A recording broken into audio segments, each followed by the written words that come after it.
বর্তমান আমাদের ইমান এতটাই দুর্বল হয়েছে যে ভাইয়ে ভাইয়ে মিল নেই, ভাইয়ে ভাইয়ে হিংসা হিংসি, ভাইয়ে ভাইয়ে কাইজা এবং ভাইয়ে ভাইয়ে সম্পদ ভাগাভাগি নিয়ে মারামারি, এগুলোই বেশি।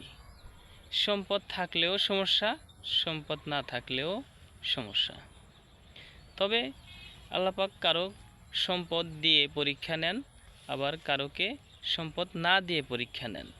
এটা হলো ইমানের পরীক্ষা, যে আমাকে আল্লাপাক এত সম্পদ দিয়েছে, আসলে সেই সম্পদগুলো আমি সৎ পথে ব্যবহার করলাম নাকি অসৎ পথে ব্যবহার করলাম, এটাই তো পরীক্ষা, সম্পদের পরীক্ষা।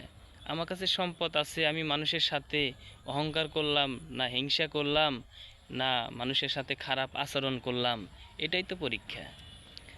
তো সম্পদ একজনের আছে দেখে যে আপনি অহংকার করবেন, বড়াই করবেন, সম্পদের বড়াই করে কোনো লাভ নাই। সম্পদ একমাত্র আল্লাহ পাকের, আপনাকে দিয়েছে খালি পরীক্ষার জন্য, আপনি ক্ষণিকের জন্য আপনার কাছে দিয়েছে।